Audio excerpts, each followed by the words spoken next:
Hello and good afternoon. Here is the news at 4. First, the highlights.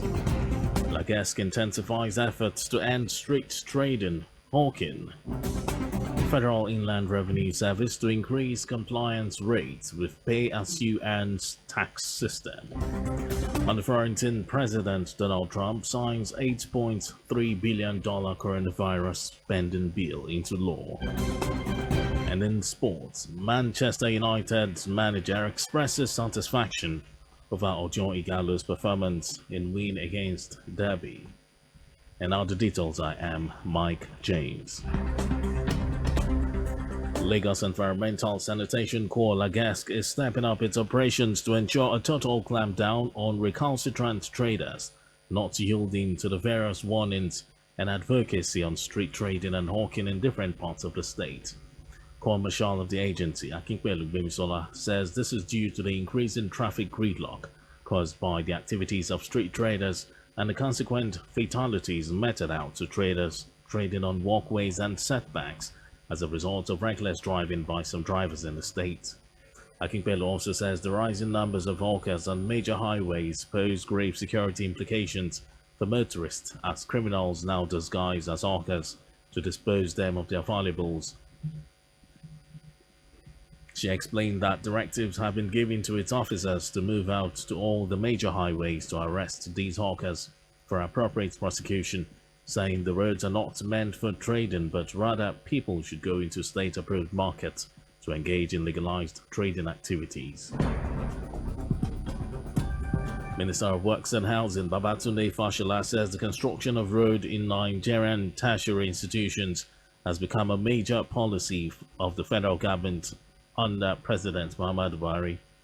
He said this at the University of Nigeria, Nsukka, while handing over some 2.2 kilometers of roads rehabilitated in the university by the federal government.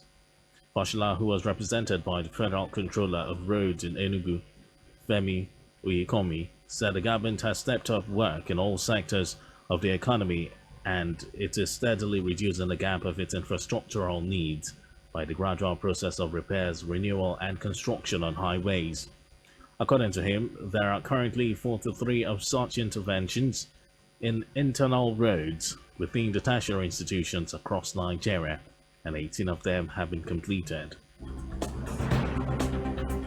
The Ajaokuta Kaduna Kano gas pipeline project will provide the needed energy to revive the moribund textile and other industries in northern parts of the country. Group Managing Director of the Nigerian National Petroleum Corporation, Mele Kyari, stated this in Kaduna at the ongoing 41st Kaduna International Trade Fair, organized by the Kaduna Chambers of Commerce, Mines and Agriculture. Kyari, who was represented by the Managing Director, Kaduna Refining and Petrochemical Company, Ezekiel Osarolube, said construction work on the pipeline, which is designed to move gas to power industries in the northern corridor, is built to commence in the second quarter of this year. According to him, upon completion, the project will make gas cheaper and provide more environment-friendly fuel to power most of the moribund textile companies in the north and create job opportunities for our teeming youth. The Nigerian Communications Commission today pledged to tackle cybercrimes and e-fraud through enlightenment and protection of consumers for the betterment of the nation's economy. Its Executive Vice Chairman, Umar Dambata, made the pledge at the ongoing Kaduna 31st Kaduna International Trade Fair, with the theme of this year's fair as Unlocking Nigeria's Economic Potentials through Regional Integration. Dambata, who was represented by the Director of Zonal Operations, Amina Shehu, said telecommunication services are critical to the overall socio-economic well-being of any nation and needs to be protected against cyber crimes and e-fraud to boost the economy. He advised all telecommunications consumers not to open unfamiliar emails or post personal identification information online or save their passwords online.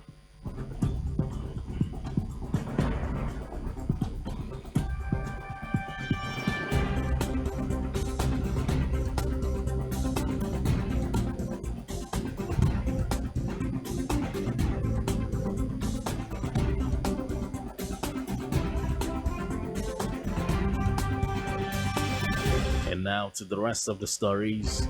The Federal Inland Revenue Service (FIRS) says it is working closely with ministries, departments, and agencies (MDAs) to increase the rate of compliance with the remittance of pay-as-you-earn tax. FIRS Chairman Mohammed Nami said it is necessary to block loopholes being exploited by the MDAs to pay lesser tax than they should pay under the progressive tax system being operated in the country.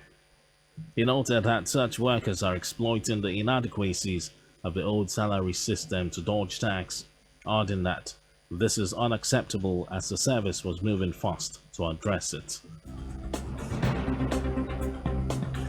And as part of efforts aimed at upskilling tradesmen and artisans, the Lagos State government today flagged off an 8-week training program.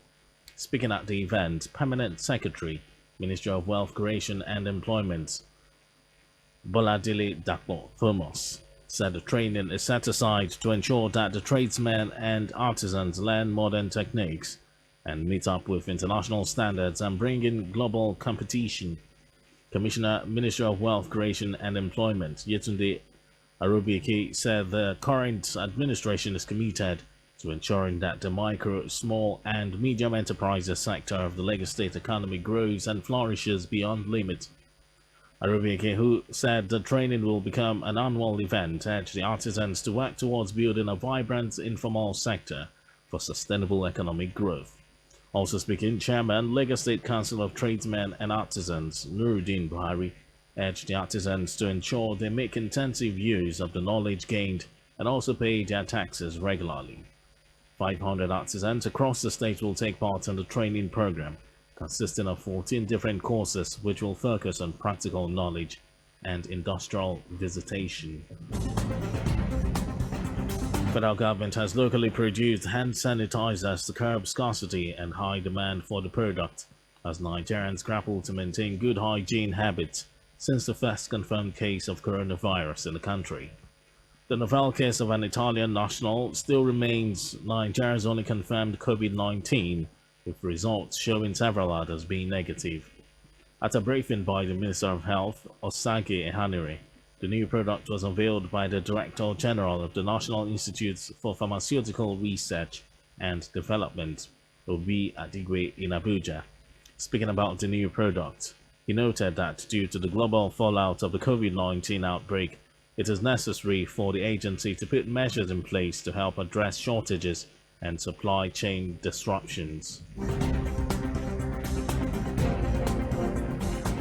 Meanwhile, President of the United Nations General Assembly Tijani Mohamed Bande has called on everyone everywhere to uphold gender equality as a necessity in upholding human rights. It has been 25 years since the adoption of the Beijing Platform for Action, which remains the most comprehensive global agenda for achieving gender equality. In a message to mark the International Women's Day 2020, Mohammed said all member states should not only reaffirm their commitment to it, but work assiduously to implement it. Mohammed stressed the need for all to work together to galvanize multilateral action for the realization of human rights of all women and girls. The theme for this year's edition is I Am Generation Equality, realizing women's rights, in line with UN Women's new multi-generational campaign, Generation Equality. And now to foreign news. President Donald Trump has signed an $8.3 billion coronavirus spending bill as infection from the virus ticked upward on both United States coasts. Trump, who signed the bill into law today during a press conference, called for calm, saying the virus will soon become a thing of the past. On the effect of the virus on the economy, the president expressed belief that financial markets will bounce back.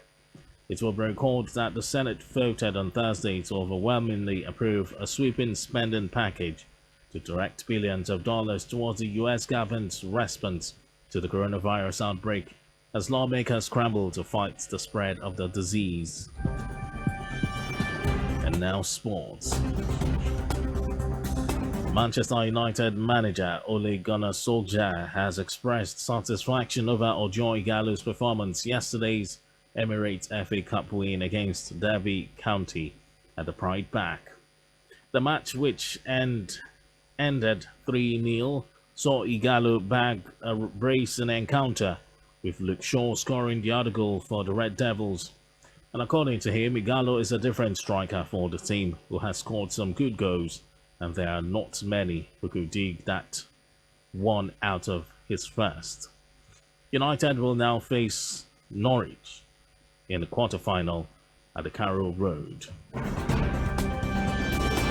And that was the news at 4. But just before we go, please always stay safe. You can listen to Lagos Traffic Radio on our website at www.trafficradio961.ng and follow us on our various social media platforms: Twitter at Lagos Traffic 961, Instagram Lagos Traffic, and Facebook Lagos Traffic Radio 96.1 FM. To end the news, here are the highlights of the major stories.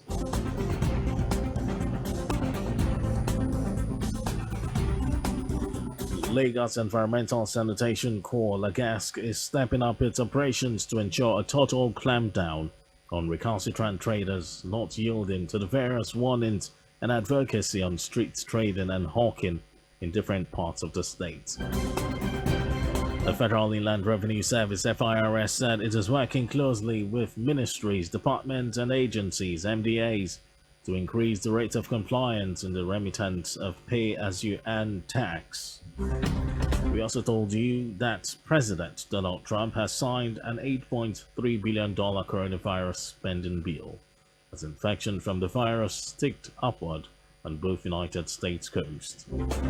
In sports, Manchester United manager Ole Gunnar Solskjaer has expressed satisfaction over Ojo Igalo's performance yesterday's Emirates FA Cup win against Derby County at the Pride Park. For contact with the newsroom, send a message to newsroom@trafficradio961.ng. And that ends the news broadcast compiled by Adewale Poroku. Thank you for listening. I am Mike James. Good afternoon.